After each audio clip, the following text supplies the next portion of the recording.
Adriana, tudo bem? Tudo bom? E você, Caê? Tudo jóia. Boa tarde, Adriana. Boa tarde, Vinícius. Boa tarde, Caí. Boa tarde, Pessoal, Adriana.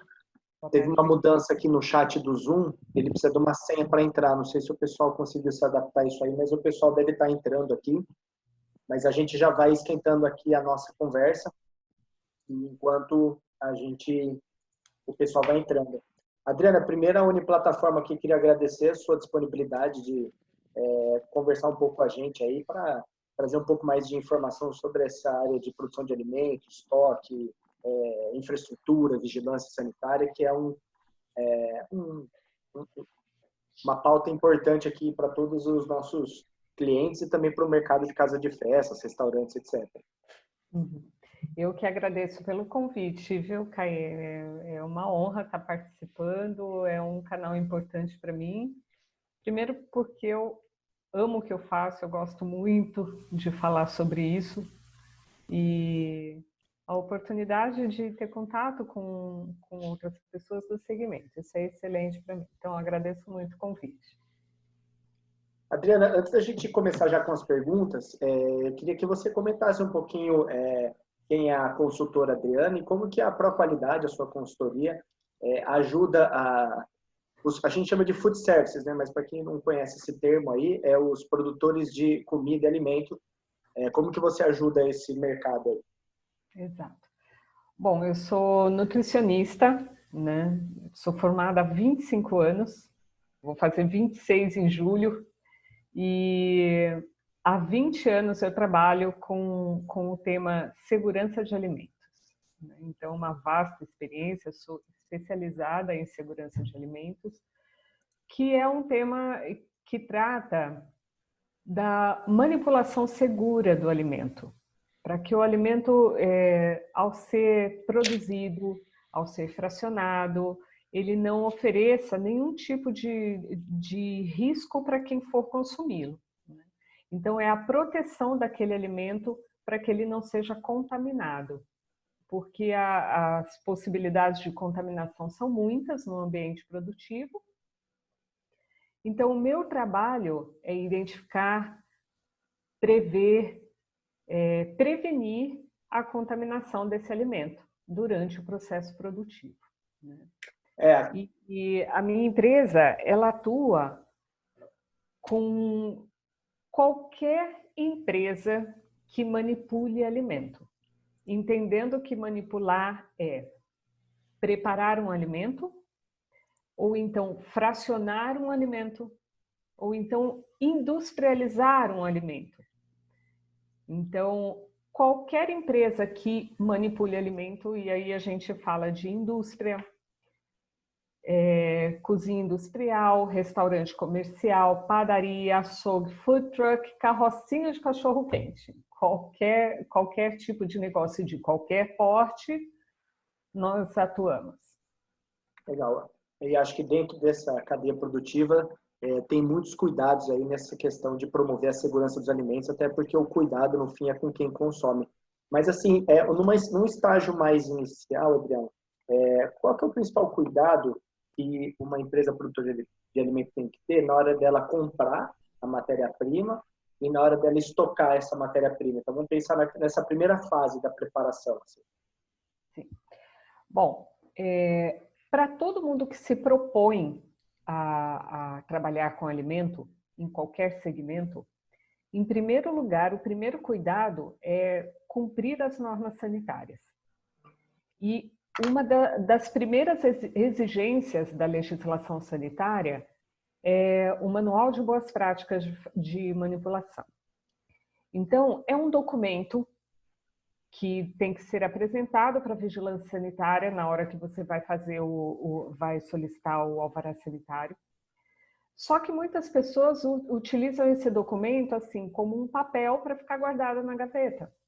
E o importante é que o Manual de Boas Práticas, ele descreva efetivamente todas as operações do restaurante.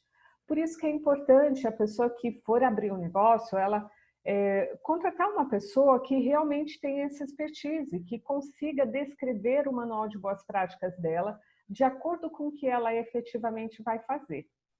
E aí, quando a gente fala dos cuidados que precisa ter com a compra, em primeiro lugar, eu entendo, após a elaboração do Manual de Boas Práticas, e aí nesse Manual de Boas Práticas vai estar descrito o que precisa ser feito para homologar cada um dos fornecedores.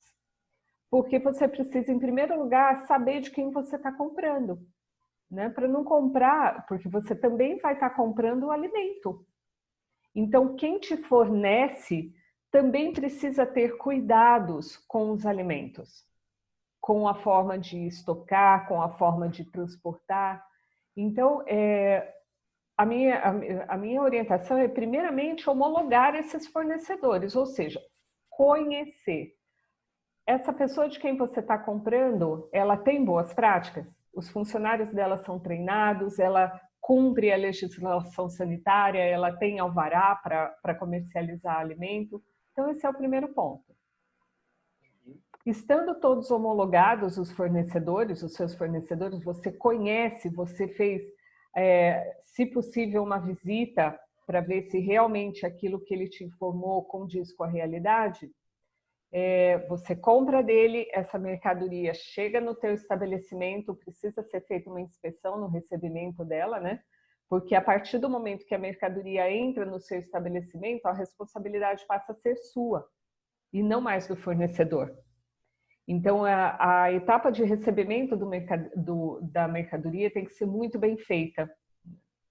E aí, entra no armazenamento, o que eu considero mais importante para quem vai produzir esse alimento? Primeiro, a identificação. Hoje em dia, é muito cobrada pela fiscalização, pelos órgãos de defesa do consumidor, uma identificação correta do produto. Então, quando você está recebendo, você tem que definir lá no teu manual de boas práticas que você só vai receber um produto, por exemplo, se ele é um produto de origem animal, é obrigatório ter o carimbo do CIF, a rotulagem tem que estar completa e o principal, verificar a validade dos produtos. Um grande problema que as empresas sofrem hoje é com relação à falta de verificação da validade. Então, receber produtos dentro da validade, porque às vezes um fornecedor, se não for muito idôneo, ele pode tentar te empurrar um produto já muito próximo da validade, do término da validade. Então, você precisa ter uma rotina de verificação da validade desse produto e o principal, verificar no recebimento. E os cuidados para armazenar são armazenar cada produto de acordo com o seu tipo. Quem determina o tipo do produto é o fabricante. E o fabricante é obrigado a escrever na embalagem como que esse produto tem que ser armazenado. Então, vai estar dizendo assim, armazenar em temperatura ambiente, ou então armazenar sob refrigeração, ou então armazenar sob congelamento. E isso é de obrigação da empresa obedecer. Por exemplo, existe um hábito um pouco comum, um restaurante, um buffet encontra uma promoção de frios. Um preço muito bom, uma marca boa, um preço bom. Aí compra uma quantidade maior e como o estoque refrigerado nem sempre é vasto, né? Você tem uma capacidade de estocar refrigerado às vezes menor. A pessoa está com dificuldade para estocar isso refrigerado, aí ela coloca no freezer, né? Pega peça de mussarela e põe no freezer. Aí você olha na embalagem, está escrito manter sob refrigeração entre 2 e 6 graus, por exemplo. Então, esse é um motivo de autuação, por exemplo, se houver uma fiscalização, porque está armazenado errado o produto, né? Então, esses cuidados precisam ser tomados. São coisas simples, mas as pessoas, de vez em quando, na correria do dia a dia, ou às vezes para fazer uma coisa mais rápida, assim, acabam deixando de lado, assim, pode comprometer a integridade física do alimento. E avançando mais para a preparação, Adriana, você com a sua experiência aí, quais são aquelas regras de ouro, assim, para no processo da preparação, aquilo que é indispensável, assim, para você ter uma boa higiene, uma boa na hora do preparo? Bom, primeiramente, produzir alimento, todo mundo acha muito tranquilo. Acha assim, não, eu sei cozinhar, né? A pessoa cozinha em casa, A então mamãe ela já... ensinou, eu sei, né? Exato. Você já cozinhou? Já cozinhei até para 5 pessoas, 10 pessoas lá em casa no almoço de domingo, né? Só que produzir alimento é muito complexo. É uma atividade muito técnica que requer muitos cuidados e nesse quesito, às vezes as pessoas acabam pecando por não conhecer. Por isso a importância, volto a frisar, do Manual de Boas Práticas, onde está descrito essa produção segura do alimento. Agora, para resumir, o que eu diria? Em primeiro lugar, sempre a higiene, né? E a higiene dentro de uma área de produção de alimento tem que estar bem claro. Hoje, nos dias de hoje, a gente está, depois dessa época de pandemia, o pessoal vai ficar um pouco mais especialista em limpeza. Tudo que a gente tem visto na televisão já é rotina de quem produz alimento, né? A questão da higienização com álcool 70 e a higienização com solução clorada, feita à base de hipoclorito, que em casa seria água sanitária, né? Então, em primeiro lugar, a higiene. Todas as superfícies que vão entrar em contato com o alimento, desde uma bancada até um utensílio, até o recipiente, tem que ser higienizado. E o que significa higienizar? Primeiro, lavar com detergente neutro e esponja, né, com água e detergente neutro, ensaboar e enxaguar, para retirar os resíduos que a gente enxerga. E em segundo lugar, depois que eu enxaguei, eu faço a desinfecção. Então, esse processo de lavagem e desinfecção é o processo de higienização. Então, como que eu faço a desinfecção? Atualmente, a forma mais segura são duas. Ou o álcool 70 ou a solução clorada. E mesmo para quem está em casa, produzir solução clorada é muito fácil, porque dá para fazer uma coisa água... caseira? Exato. É 1 litro de água e 1 colher de sopa de água sanitária. Isso para desinfecção de superfície, desinfecção de alimento. Então, faz uma diluição ali, né? Essa é uma possibilidade. A outra é o álcool 70, só que lembrando, o álcool gel, ele é exclusivo para desinfecção de mãos.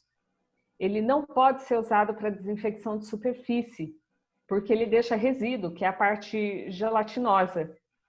Então, para desinfecção de superfície, tem que ser o álcool 70 líquido e não o gel, não na forma gel. Interessante, a gel é exclusiva para mãos, né? Exato. Entrando até nessa questão das mãos, né? Porque muitas casas de festas e bufês infantis, com a pandemia, se metamorfizaram e começaram a criar uma nova fonte de receita. Alguns já tinham, né? Mas pelo menos amplificaram com essa questão do delivery, né? Porque as pessoas estão em casa, estão fazendo mais pedidos em casa, tal. E dentro desse universo assim da boa gestão do delivery, Adriana, quais também assim são as dicas de ouro assim nessa questão para você evitar transmitir, né? Pela embalagem, assim, um vírus, alguma coisa assim. O que você recomenda? Antes de eu falar sobre isso, Caio, eu só queria complementar da questão do preparo do alimento, que tem mais uma dicasinha de ouro. Ah, legal. E ela é um pouco desconhecida, ela é muito desrespeitada e ela é a causa primeira dos problemas de intoxicação de origem alimentar. O controle de tempo e temperatura. Então, todo alimento, para ele ser considerado cozido, ele tem que ter atingido no mínimo 70 graus no interior dele, no centro geométrico do alimento. E para você distribuir esse alimento, ou seja, para você servir ou para você entregar à pessoa que vai consumir, esse alimento tem que estar preferencialmente acima de 60 graus. Então, o que a gente não pode fazer? Permitir que esse alimento fique muito tempo numa temperatura abaixo de 60 graus, que é uma temperatura que permite a multiplicação de micro-organismos. Então, como que as pessoas... Desculpa te interromper, Adriana, só porque... E como que as pessoas medem essa temperatura ali na operação? Como que elas conseguem saber essa medida? Assim, não, isso aqui está 60, 70, 80. Como que é isso aí? Só tem uma forma de medir essa temperatura. É com termômetro. Só tem esse jeito. E aquele assim, a laser ou aquele de colocar lá dentro mesmo, assim? Olha, o termômetro laser, que ele na verdade ele não é laser, ele é infravermelho, mas ele foi conhecido, é conhecido aí comumente como laser, mas ele é um raio infravermelho. Esse termômetro, ele é muito fácil, de manuseio muito fácil, porque você apertou o gatilho e ele já aparece. É o termômetro que todo mundo, os grandes supermercados estão usando até para medir a temperatura de quem está entrando na loja, né? Aquele é o de infravermelho. Só que ele não é muito preciso. Então, existe um outro termômetro chamado termômetro de espeto, que ele tem uma caixinha leitora e uma haste comprida de aço, que inclusive a ponta dela é fina para poder perfurar um alimento, por exemplo, se você for medir de uma peça de carne. Esse termômetro de espeto ele é um pouco mais preciso que o termômetro laser e ele vai medir o centro geométrico do alimento. O laser ele vai medir só a superfície. Então, às vezes, você mede a superfície do alimento, só que lá dentro da peça não atingiu ainda a temperatura necessária. Agora, esse é um material que qualquer loja que venda insumo para a cozinha, ela tem. E é muito mais barato você comprar um termômetro de espeto do que você comprar um termômetro a laser. Você vai pagar aí num termômetro a laser 350, dos modelos mais baratos, né? E vai pagar R$70 num termômetro de espeto, né? Que tem uma durabilidade ótima, ele é mais resistente, inclusive, né? Então, eu oriento para os meus clientes sempre o de espeto. Legal. O pessoal já até adiantou aqui umas perguntas com relação à gestão do delivery. Pessoal, se alguém tiver pergunta até o ponto que nós estamos do conteúdo agora, já manda aqui para nós. O pessoal aqui do Espírito Santo aqui é cliente, inclusive, da Uniplataforma aqui. Que legal. Eles estão fazendo aqui, ó, como fazer uma entrega delivery com uma refeição tão quente? É que antes você ia falar sobre as boas práticas do delivery. Não sei se eu te antecipei, Adriana, mas aí se você não, quiser mas aí falar... já entra nesse assunto. Excelente pergunta. A única forma de você conseguir essa temperatura é fazer uma boa gestão casando a produção do seu alimento e o itinerário de entrega. E, em primeiro lugar, isso, primeiríssimo lugar. Você precisa fazer um cadenciamento da produção para que, assim que o alimento for produzido, ele consiga ser despachado e seguir. Porque, assim, se o alimento está abaixo de 60 graus, a legislação de São Paulo determina que ele tem validade de 1 hora. Ele tem que ser consumido dentro de 1 hora.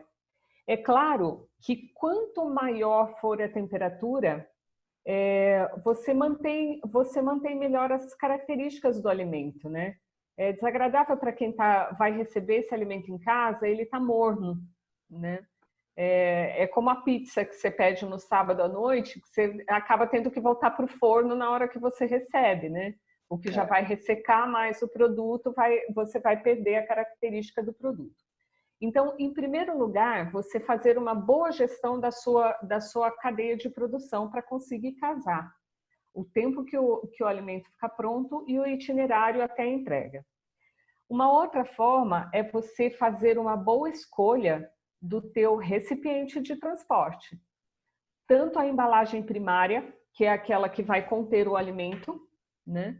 Quanto aquela caixa de transporte, aquela térmica. Quanto melhor for a qualidade da caixa de transporte, menos temperatura ela perde. né?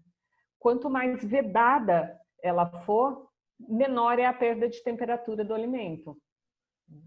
Então, a melhor gestão é essa.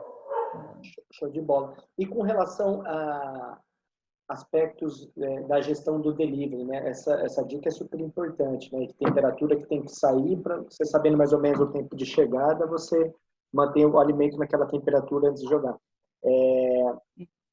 Mas como fazer uma entrega, uma refeição tão quente? Então dá uma esfriada na temperatura um pouco, deixa chegar nos 70 e manda? Como que você recomenda, assim?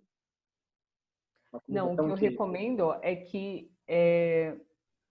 o alimento estando pronto, ele já seja embalado. Ele já seja porcionado e enviado. Esse é o mais correto. A tua embalagem tem que suportar isso. A tua embalagem tem que suportar essa temperatura.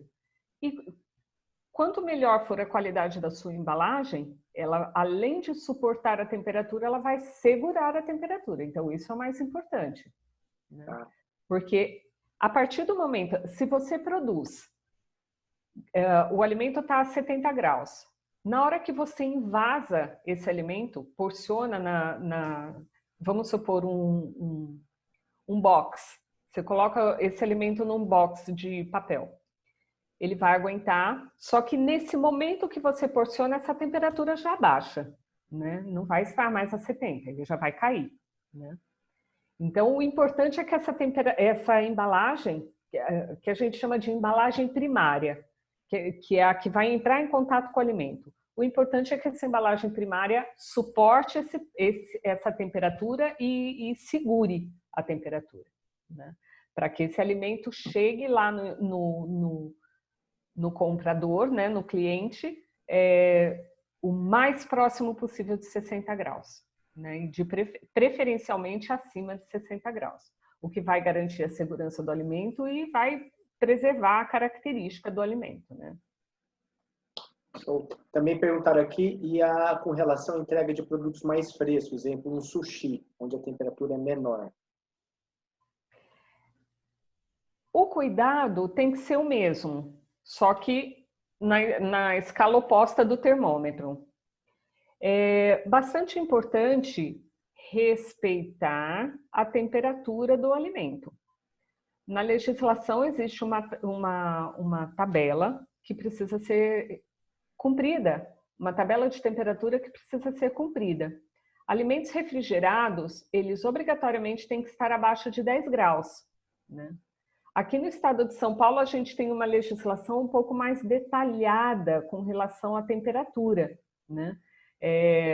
Fora do estado de São Paulo, é obrigatório utilizar a legislação federal, que ela não detalha tanto. Agora, aqui no estado de São Paulo, a gente sabe que o alimento tem que estar a 10 graus, ele pode ser consumido em até 1 hora se ele estiver abaixo de 21, e acima de 21 graus ele tem que ser descartado, ele não pode ser consumido, né? Então, isso é o que está na legislação. E é importante que quem trabalha com alimento conheça e respeite. E aí, quais os cuidados que a pessoa tem que ter? Manter esse alimento refrigerado, sushi, por exemplo. O peixe é um alimento extremamente perecível. Então, para você montar um sushi, é importante que esse peixe tenha sido mantido sob refrigeração até o momento de envio para o delivery, que a sua cadeia fria, a sua geladeira, o seu equipamento de refrigeração esteja com a temperatura boa. Qual é a temperatura boa? Ela tem que estar de acordo com a temperatura daquele alimento que está guardado lá dentro. Então, se eu tenho peixe lá dentro, que é o mais rigoroso, eu tenho que respeitar a temperatura de refrigeração do peixe, que tem que estar entre 2 e 4 graus. Então, é um equipamento de refrigeração que tem que estar muito bom. E isso não é fácil de acontecer. Às vezes a pessoa lota muito a geladeira, tem uma geladeira só, uma geladeira de 4 portas, enche muito de mercadoria e você vai medir a temperatura da geladeira, ela está lá a 9 graus. E às vezes ela está a 12, às vezes ela está a 13. Aí você já tem um equipamento que já está comprometendo o teu produto antes do envio. Então, eu preciso ter um bom equipamento que mantenha esse meu produto na temperatura mais baixa possível. Aí entra a mesma questão do alimento quente. Eu ter uma boa embalagem que segure essa temperatura e ter uma boa embalagem de transporte que também segure essa temperatura. Agora, se eu colocar dentro do mesmo compartimento alimento frio e alimento quente, eu estou matando imediatamente a temperatura do frio. Né? Eu estou comprometendo gravemente a temperatura do frio. Vamos agora para A Leila perguntou assim, o termômetro infravermelho faz uma medição correta da temperatura corporal. Acho que indiretamente a Adriana respondeu, né? Ele faz uma boa medição superficial, né? Mas a exata tempo temporal não faz. Antes da gente partir aqui, vamos ver... depois do alimento processado, ou seja, eu compro trigo, margarina e frango e faço um empadão. Qual é o prazo de validade desse alimento no congelador? Bom, existe uma tabela de validade numa legislação chamada... ela é de onde? Essa pessoa do empadão? Ela é do Espírito Santo, é a Patrícia. Então, aí mora um problema, né? Porque o Espírito Santo não tem uma legislação estadual específica para alimento, então ela tem que seguir a legislação federal, que é a RDC 216. E a RDC 216 não traz essa informação. Mas ela pode usar como referência uma legislação do estado de São Paulo, chamada Portaria CVS 5.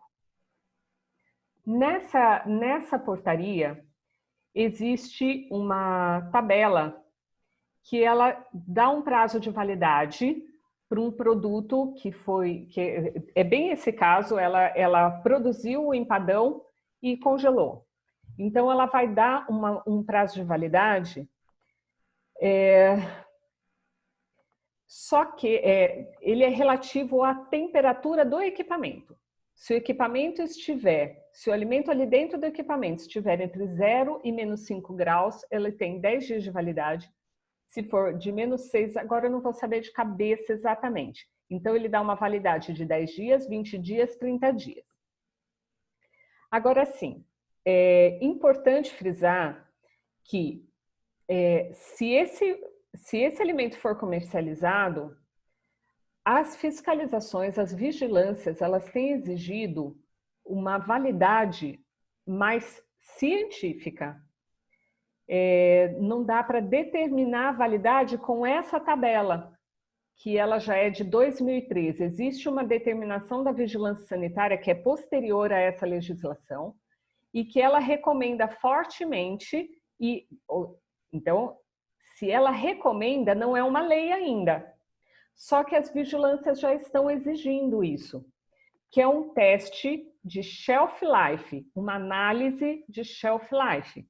Ou seja, você produz o alimento e você manda para um laboratório que vai te emitir um laudo dizendo, olha, em 90 dias esse produto ficou ótimo, congelado a tantos graus. E então você consegue uma validade muito maior fazendo esse teste de shelf life.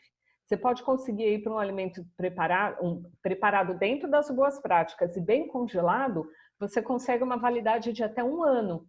Só que se você produzir o empadão lá e não tiver análise de shelf life e der 1 ano, provavelmente você vai ter problema numa fiscalização.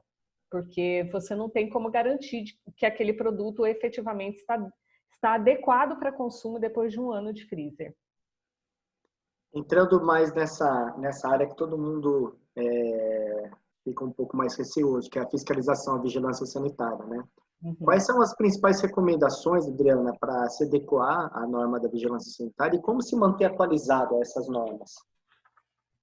Ótimo.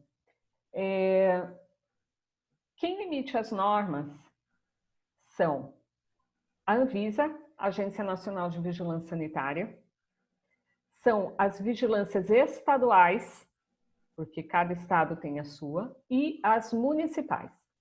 Então, nós vamos ter leis federais, leis estaduais e leis municipais. Uma forma da pessoa se atualizar é acessar o site desses órgãos, do federal, estadual e do municipal. Mas aí é meio complicado, né? Você ficar entrando lá toda hora para ver se teve alguma atualização. Uma outra forma de você se atualizar é você estar associado estar ligado a alguma entidade de classe. Por exemplo, existe a ABERC, Associação Brasileira das Empresas de Refeições Coletivas. Existe a ABRAP, Associação Brasileira dos Promotores de Eventos. Então, são entidades que vão para os seus associados, toda vez que tiver uma novidade da legislação, ela vai informar. Ou então, seguir empresas que fazem consultoria, como a minha, a ProQualidade Consultoria. Lá no meu site eu sempre informo, nas minhas redes sociais, no Instagram, ou no próprio site da minha empresa, eu tenho um link para baixar o kit de legislação sanitária. Se tem alguma alteração, eu altero lá. E eu informo nas minhas redes, olha, saiu uma legislação nova. Então, é dessa forma que a pessoa vai se atualizando. Show. Tem mais uma pergunta aqui no caso de salgadinho congelado. E tem alguma recomendação aqui para se você congela, frita, qual que é um prazo médio de validade? É de Campinas, o bife cantinho da Folia. Ele está perguntando sobre congelar ele frito ou congelar ele cru? Frito. É a mesma resposta para outra pergunta. Existe uma tabela na legislação estadual que vai te permitir aí uma validade de até 90 dias, de acordo com a temperatura de armazenamento desse salgado. Mas as fiscalizações já têm cobrado um estudo de shelf life, uma análise de shelf life. Tem que ir em busca da emissão desse laudo, né? Contrata a empresa e emite esse laboratório. É um laboratório de análise de alimentos. Então, contrata um laboratório especializado em análise de alimento, entra em contato, você faz análise de prazo de validade, que é o shelf life, que é vida de prateleira em inglês, e ele vai te emitir esse laudo. E como que ele vai fazer essa análise de shelf life? Você vai mandar para ele uma amostra do teu produto e ele vai manter esse produto armazenado dentro das condições que você determinou, você que produziu o alimento. E ele vai fazer uma análise no zero, né, no dia que você produziu. Ele vai fazer uma análise dali a 90 dias, dali a 6 meses, dali a 1 ano. Então, você, inclusive, demora para receber todos os laudos. Só que, pelo menos, você recebe os laudos e vai se atestando.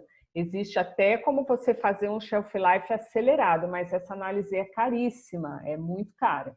Agora, esse shelf life que você vai fazendo de acordo com a progressão do tempo, não é um preço muito caro, é bem viável para uma pessoa que vai ganhar um tempo de armazenamento importante. Legal.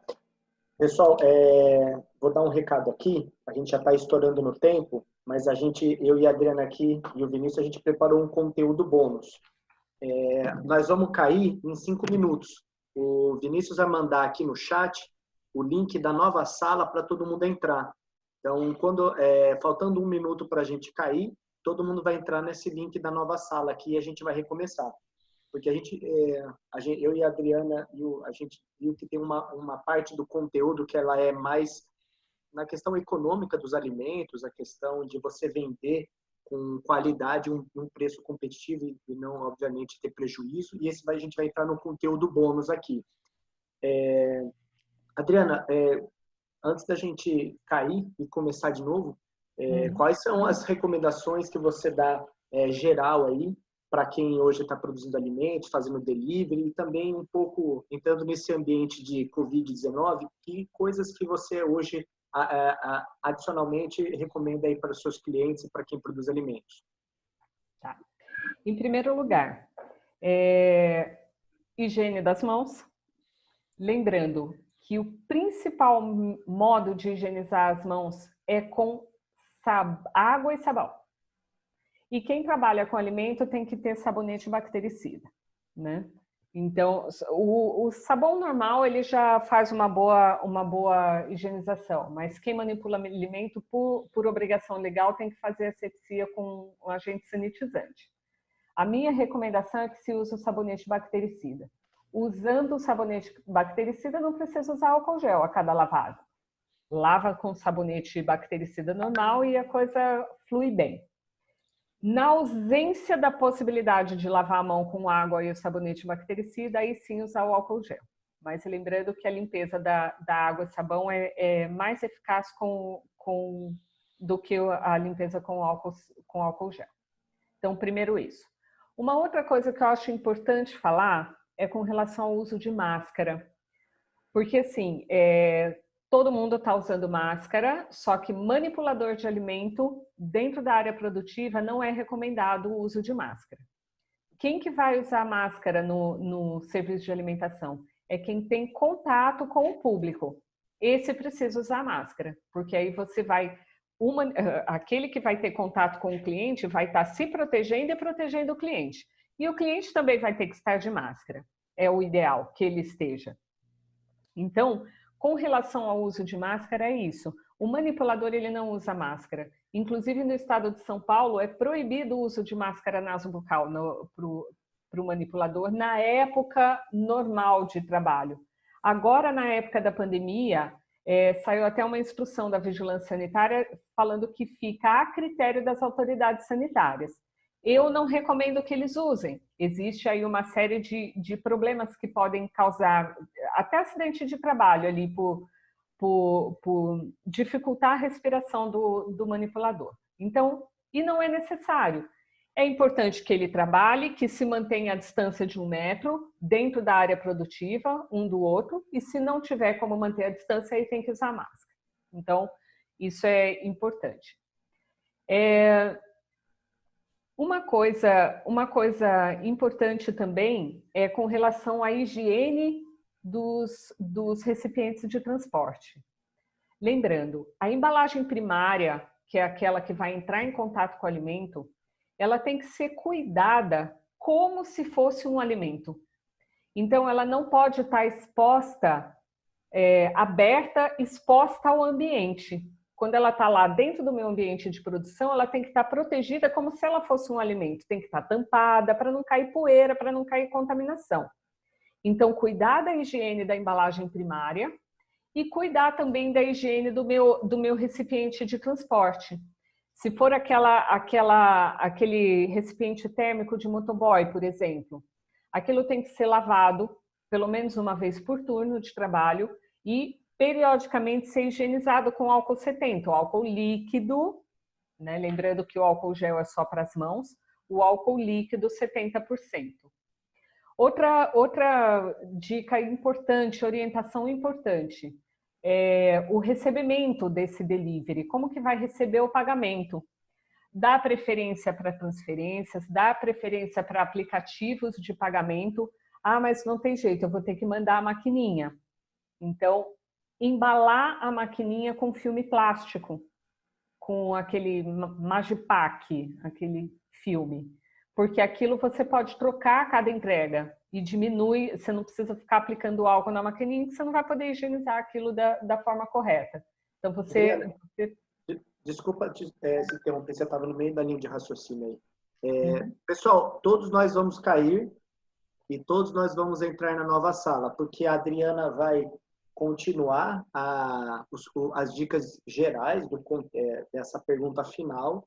E lá a gente vai entrar no conteúdo bônus, que é o conteúdo do CMV, custo de matéria-prima vendida, e ficha técnica de produto. Adriana, eu interrompi seu raciocínio, você estava falando de dicas gerais em relação a delivery, em relação à produção de alimentos, delivery, e depois a gente vai para a faixa bônus. Tá. Então, se não me engano, você estava no Magipack, né? Da maquininha. Ou seja, as superfícies que não podem ser higienizadas com frequência, como a da maquininha, usar um filme plástico.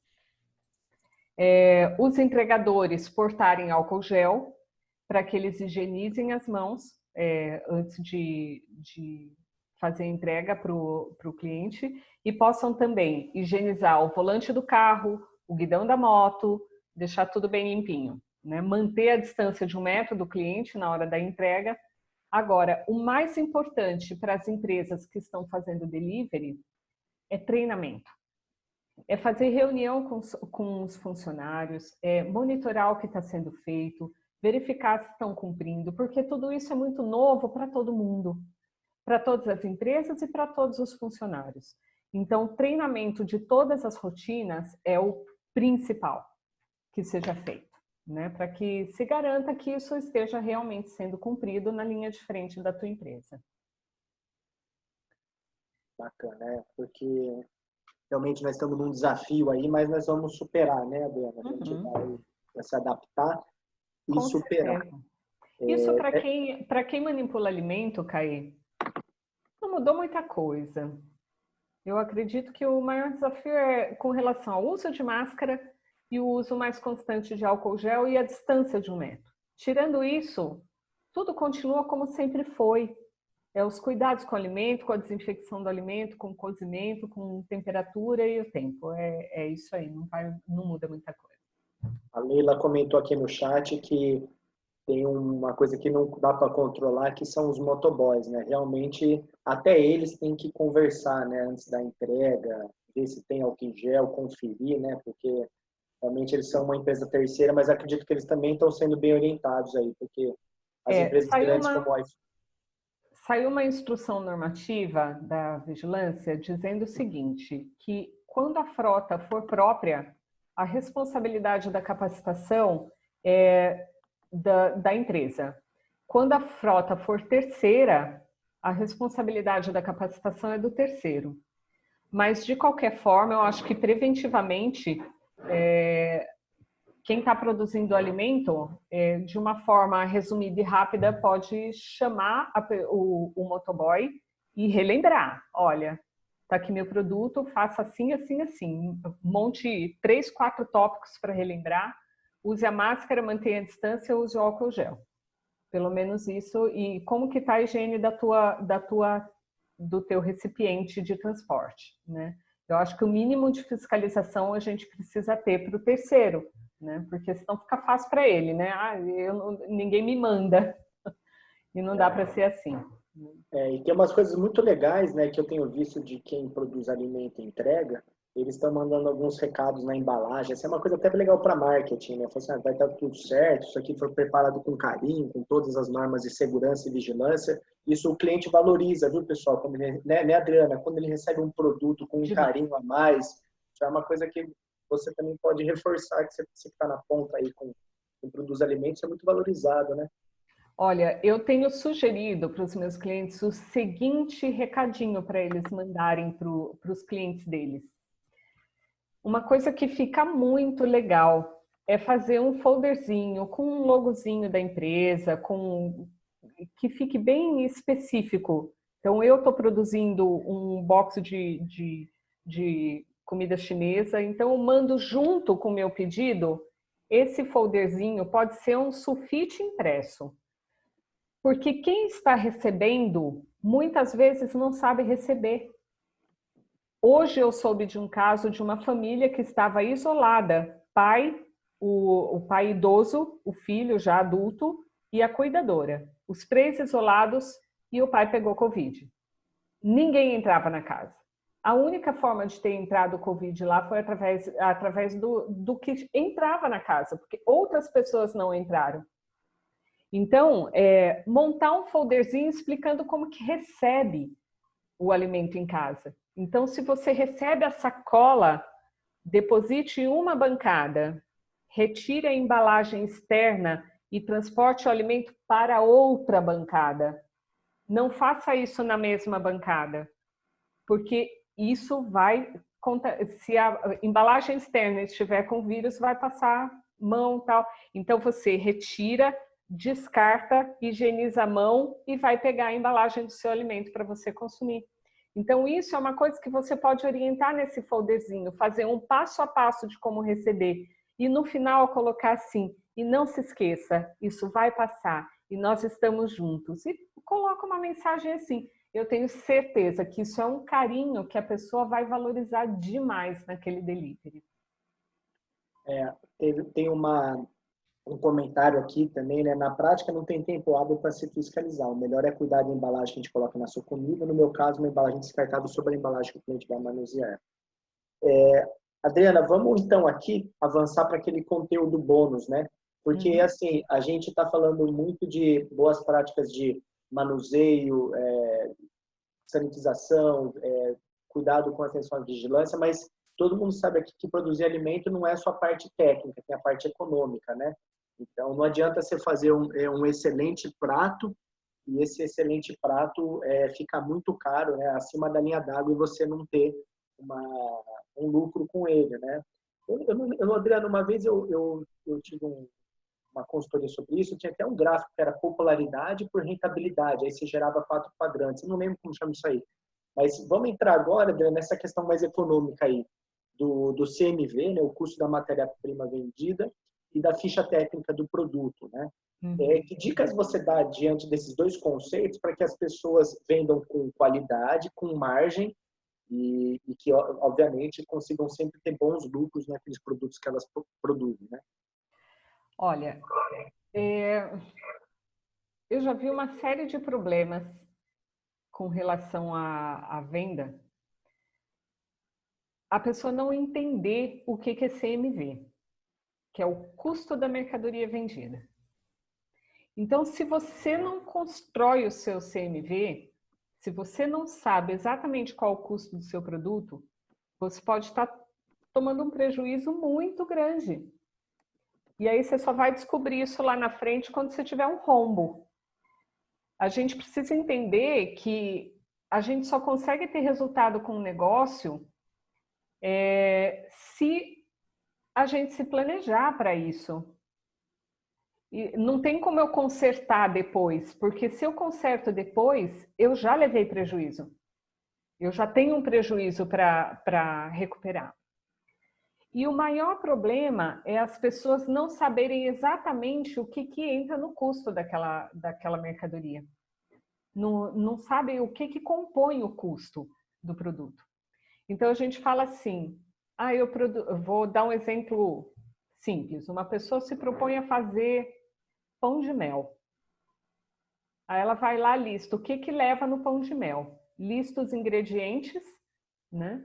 Vai isso aqui e vai... eu gasto gás.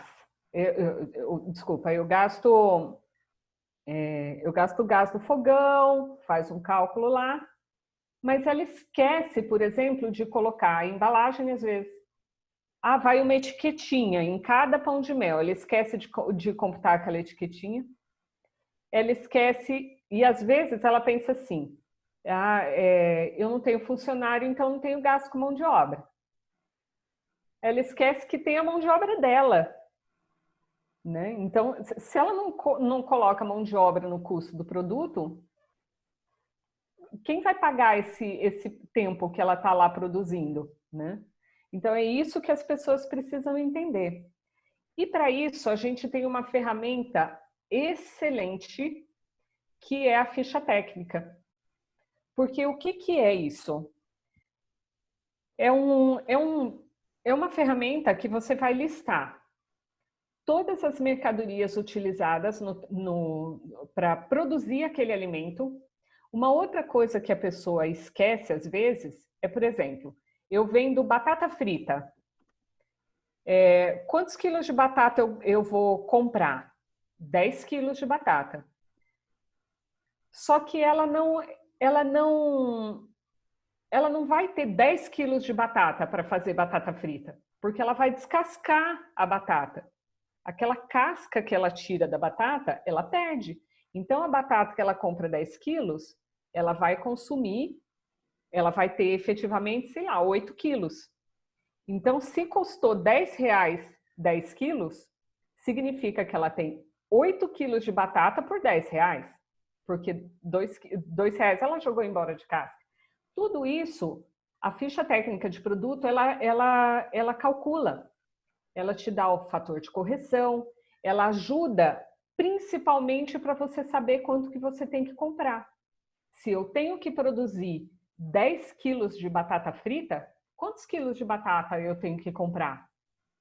Então, isso auxilia muito no planejamento. Fica mais fácil de você calcular quando você tem um aumento de algum dos insumos, É só você alterar o preço ali na ficha técnica de produto, ele já calcula a receita inteira e já te dá um novo preço de venda, já faz essas alterações. Uma Agora, planilha simples, desculpa, Adriana, mas uma planilha de lista, né? De sim, qual que é a composição das mercadorias e das matérias-primas e das horas para serem isso, produzidos aquilo, uma listagem e o valor que você compra, né? O valor que você paga, né? Isso vai chegar exatamente, num cômputo final, né? um Que cômputo. se inflacionar o tomate, talvez você está dando prejuízo em vender um macarrão, não sei, alguma coisa assim, né? Exatamente. Um outro exemplo que é muito bacana com relação à ficha técnica. Primeiro, tem pessoas assim que não computam, tem empresas que não consideram o gás como um custo de produto. Só que ela produz assados. Então, o gás vai... se ele considera isso como despesa variável e não considera como custo do produto, vamos supor, tem um aumento de gás. Como é que ele vai saber se isso vai impactar? Quanto ele vai repassar para o produto dele? Ele não tem como saber se isso não está dentro do custo dele, dentro do CMV dele. Ele não sabe como vai impactar. Ele vai ter que esperar fechar o mês, sair o balanço do contador lá para ele saber se houve impacto. Aí, só que nisso ele já levou um prejuízo de, às vezes, 40 dias. Então, a ficha técnica é uma grande ferramenta. E ainda tem um outro problema, um outro exemplo que eu costumo dar. Às vezes a empresa contrata um cozinheiro, a empresa está começando. Vamos voltar lá para a pessoa que vai vender pão de mel. Contrata alguém que tem experiência já nisso. Né? Ó, vou produzir pão de mel em grande escala aqui, contratei um confeiteiro, né? E começa a produzir. O confeiteiro traz uma série de receitas e vão testando e fala, nossa, que delícia.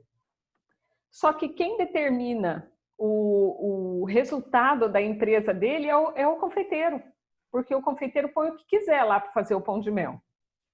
Ele tem uma receita lá que é uma direção, só que o confeiteiro vai incrementando e vira um outro produto maravilhoso que os clientes amam. Nossa, que delícia! Só que é o confeiteiro que tem a receita. Aí o confeiteiro um dia que é amigo, no outro dia não é mais, vai embora e leva a receita com ele e você perdeu o seu produto. Você não consegue reproduzir mais. A ficha técnica mata isso, não tem como. Você vai ter a padronização do seu produto. E acontece assim, ó, a pessoa está lá fazendo um produto que tem que colocar leite condensado. Aí ela fala assim, eu vou pôr mais um pouquinho para ficar gostoso. Às vezes acontece o oposto, fica pior. Sem contar que você está gastando mais, você está planejando gastar X, está gastando X mais 1. Então, tudo isso a ficha técnica ajuda. É uma excelente ferramenta para quem precisa, não, porque todo mundo precisa saber do custo, né? Então, para que o empresário saiba como que está saindo o teu produto, qual o custo do produto dele. E com certeza, né, Adriana, num food service, né, que é produção de comida, quem fica atento nessas variáveis é quem tem lucro, né? Porque o preço da venda é um pouco o mercado que define, né, Adriana? Exatamente. Só que o lucro está no custo, está na composição de preços, né? A margem é muito pequena. Você tem horas que você tem um aumento de um insumo, só que você falar assim, eu estou usando esse arroz X. Agora eu vou comprar o arroz Y, que é um preço muito menor, mas vai te dar uma quebra muito maior e vai te dar um prejuízo de qualidade. Se você não tem um controle sobre isso, você pode prejudicar muito o seu negócio. Pessoal, a gente está encerrando aqui o conteúdo bônus, o conteúdo final, né? Acho que todo mundo que estava na sala entrou aqui. Adriana, eu queria que, antes de agradecer aqui, queria que você disponibilizasse aí no chat para o pessoal o site da sua empresa, o seu telefone, seu nome completo, tá? Os canais para te encontrar, né? Porque enquanto o pessoal vai mandando dúvida aqui, pessoal, porque a Adriana vai colocar aqui os contatos dela, porque para quem quiser bater um papo com ela, quiser consultar ela, quiser eventualmente no futuro fazer alguma coisa mais próxima aí com ela, a gente está para ela disponibilizar aqui. Pessoal, dúvidas? Vamos agora pegar aqui as dúvidas, os problemas e as dores de vocês. Pessoal, quem aqui quer mandar alguma pergunta? Quem aqui quer... Obrigado você, Patrícia, pela presença aí. Boas entregas aí. E use o álcool em gel na mão e o álcool líquido nas embalagens, né? Como a Adriana explicou aí, né? Bacana. Pessoal, quem quer... Aí. Quem quer perguntar alguma coisa do universo aí, do food service aí, do universo de produção de comidas aí, para a Adriana. E não tem dúvida, a gente entende que ficou tudo bem esclarecido. O Instagram Pro Qualidade Consultoria. Acho que não tem o .com nem o .br, né? Mas exatamente. É Pro Qualidade Consultoria. É o Instagram da Adriana aí, para vocês seguirem ela, falarem com ela e tirarem alguma dúvida aí com ela. Ninguém tem dúvida, pessoal? É que as perguntas foram enviadas aqui, ó. Estou iniciando um delivery de caldos na minha cidade. Dicas como essa me ajudaram bastante. Ah, que bom. Que legal. Bom. Fico feliz. Que bom. Bacana. Me coloco à disposição se surgirem dúvidas depois. Entrem em contato comigo. Vou deixar, inclusive, meu WhatsApp aqui. Manda aí para o pessoal. Eduardo, de que cidade que você está falando? De onde que você está produzindo os seus caldos aí? O Eduardo Santos, de nome não me lembro. Não.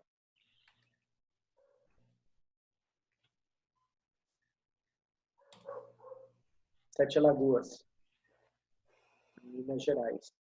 Bacana.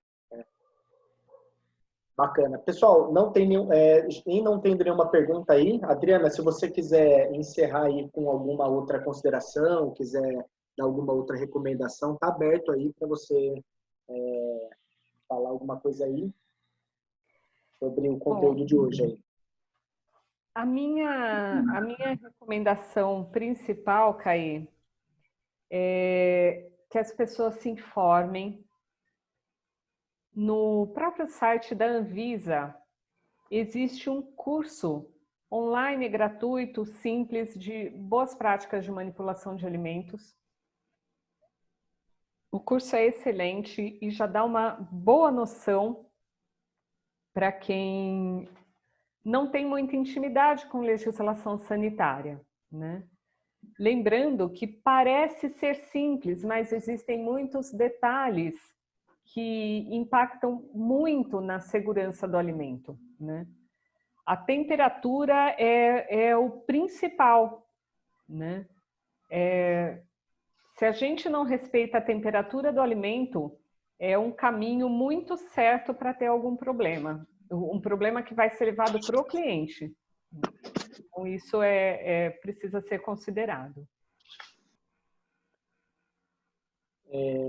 Tem uma pergunta no universo de caldos aqui, ó. A respeito de caldos, há alguma recomendação a respeito do armazém e manutenção do sabor em caso de excedentes da produção diária? Bom,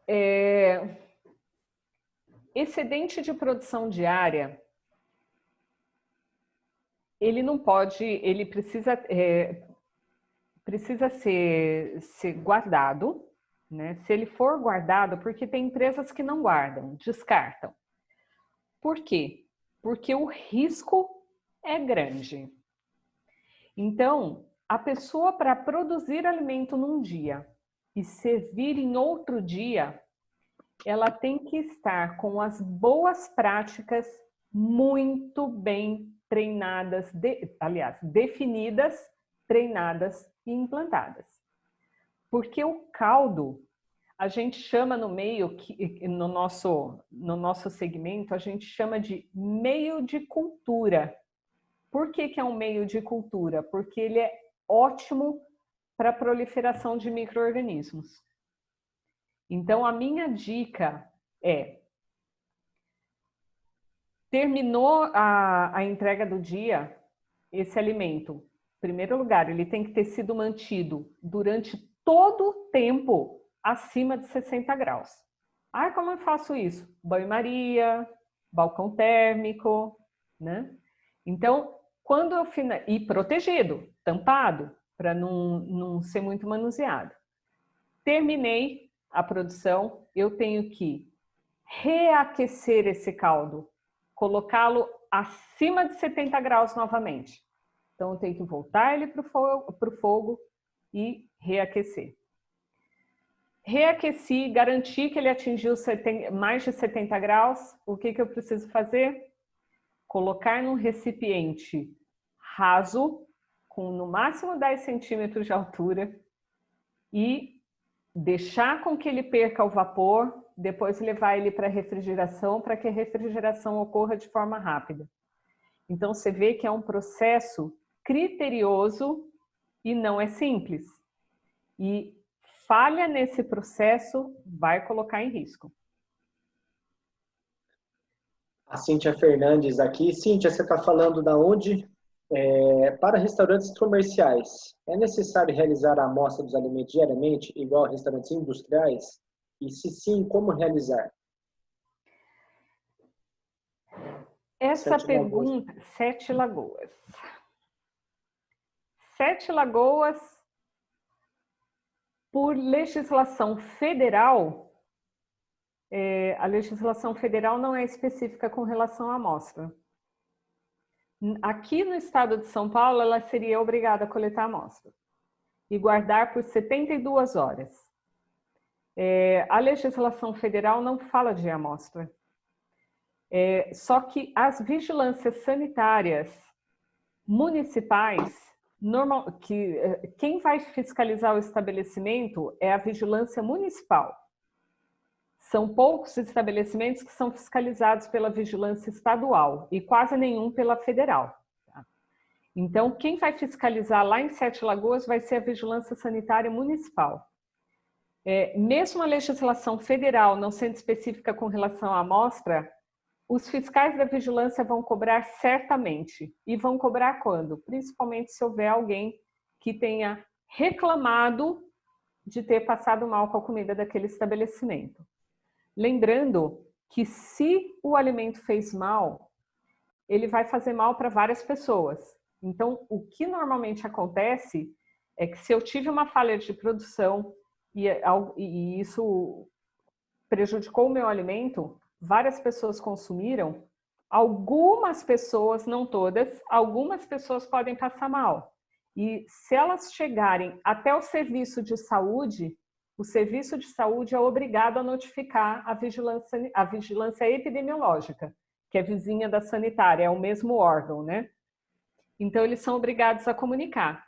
E aí, a vigilância epidemiológica vai lá atrás das pessoas e vai perguntar onde você comeu. Eu comi em tal lugar. E aí, eles podem ir no seu estabelecimento para fiscalizar.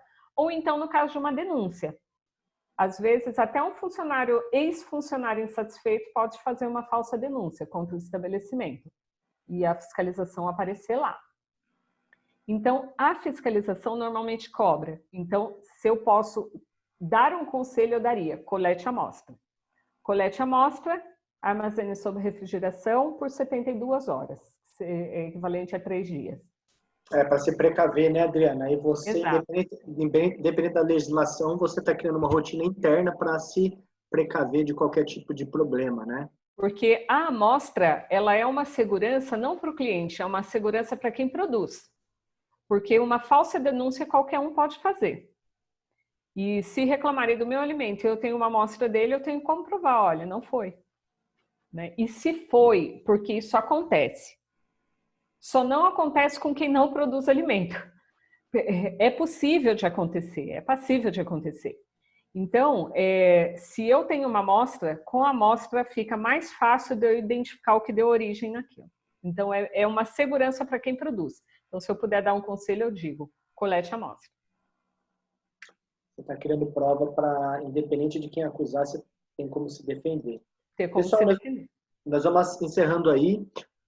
Adriana, agradecer muito aí a sua disponibilidade, aí o tempo aí para compartilhar esse conteúdo aqui com a gente. Tem muita gente também que vai ver depois esse conteúdo gravado, a gente vai também disponibilizar para você aí, Adriana. Pessoal que ainda está aqui ainda, manda um joinha aí quem gostou, tal. A gente também aqui, ó, para quem não tem gente aqui que não é da nossa base de clientes, quiser conhecer mais a Uniplataforma, a nossa plataforma de gestão de casas de festa, tem aqui o nosso site, uniplataforma.com.br, tem aqui para vocês conhecerem, tá bom, Adriana? Muito obrigada, Caio. Eu que agradeço o convite. Foi excelente participar aqui com você. Tchau. Tchau, tchau. Obrigado. Um abraço. Obrigado. Fique em casa. Fique em casa, todo mundo. Quem puder. Quem puder. Tchau, tchau. Tchau, tchau.